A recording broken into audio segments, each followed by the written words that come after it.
नमस्कार, SBT news में आपका स्वागत है। पेश है 22 सितंबर गुरुवार दोपहर 3:15 बजे राजस्थान की 15 बड़ी खबरें। सबसे पहले एक नज़र डालते हैं आज की हेडलाइंस पर। जयपुर में अवैध हथियारों के खिलाफ ऑपरेशन आग। सालासर धाम में भरे जाने वाले मेले की तैयारी के लिए बैठक। कांग्रेस अध्यक्ष पद के चुनाव के लिए अधिसूचना जारी। नवरात्र की तैयारियां शुरू, सज रहे माता रानी के दरबार। और अमावस्या के दिन निकाला जाता है भूले बिसरे पितरों का श्राद्ध। और अब खबरें विस्तार से। राजधानी जयपुर में अवैध हथियारों के खिलाफ जयपुर पुलिस कमिश्नरेट की ओर से चलाए गए ऑपरेशन आग के तहत जयपुर साउथ पुलिस ने बड़ी कार्यवाही को अंजाम दिया है। शहर की मोहाना थाना पुलिस ने कार्यवाही करते हुए शातिर बदमाश बनवारी मीणा को अवैध हथियारों के साथ गिरफ्तार किया है।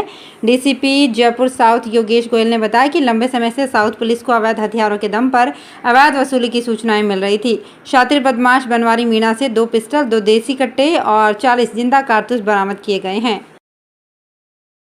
चूरू जिले में सिद्धपीठ सालासर धाम में आसोज की शरद पूर्णिमा पर भरे जाने वाले लक्खी मेले को लेकर बुधवार को श्री हनुमान सेवा समिति सभागार में चूरू जिला कलेक्टर सिद्धार्थ सिन्हा की अध्यक्षता में मीटिंग हुई। इसमें मेले के दौरान की जाने वाली तमाम व्यवस्थाओं को लेकर चर्चा की गई। मेला क्षेत्र में 180 से अधिक सीसीटीवी कैमरे लगाए गए हैं।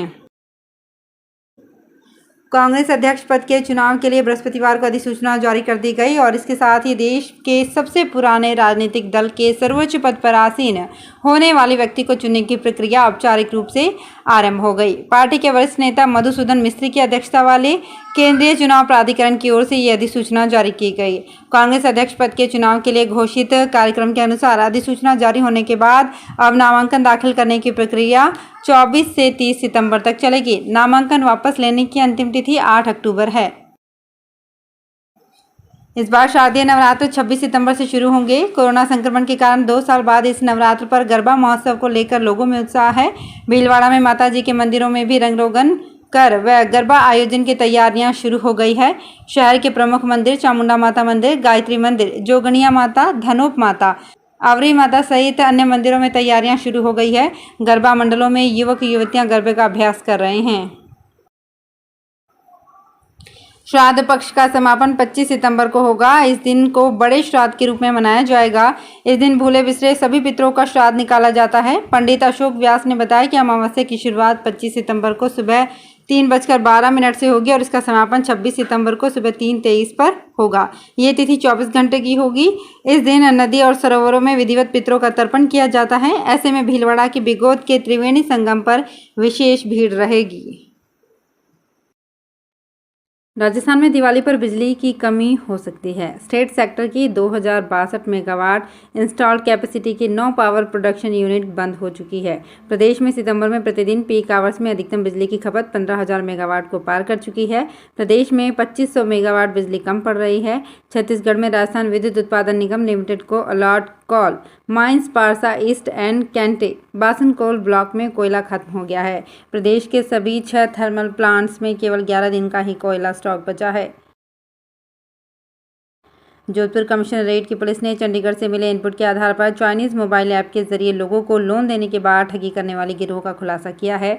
डीसीपी डॉक्टर अमृता दुहन ने बताया कि पुलिस ने इन 3 लोगों को गिरफ्तार कर इनके बैंक खाते में जमा 4.5 लाख रुपए को फ्रीज किया है। ये लोग इंस्टेंट लोन देने के नाम पर लोगों को फांसते हैं। इसके बाद उनके मोबाइल से कॉन्टैक्ट व गैलरी से फ़ोटो लेकर उनकी न्यूड फ़ोटो बनाकर लोगों को ब्लैकमेल कर मोटी रकम वसूलते हैं। इनकी तरफ से वसूला जाने वाला सारा पैसा हवाला के जरिए विदेश भेजा जाता है। स्थानीय लोगों को सिर्फ कमीशन मिलता था।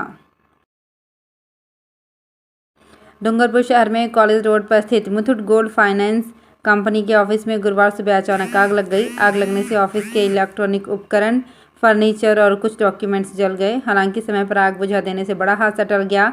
नगर परिषद के फायर ऑफिसर बाबूलाल चौधरी ने बताया कि कॉलेज रोड पर एक कॉम्प्लेक्स की दूसरी मंजिल पर संचालित मुथूट फाइनेंस कंपनी के ऑफिस से धुआं निकलने की सूचना पर फायर ब्रिगेड की 2 गाड़ियां भेजी गई।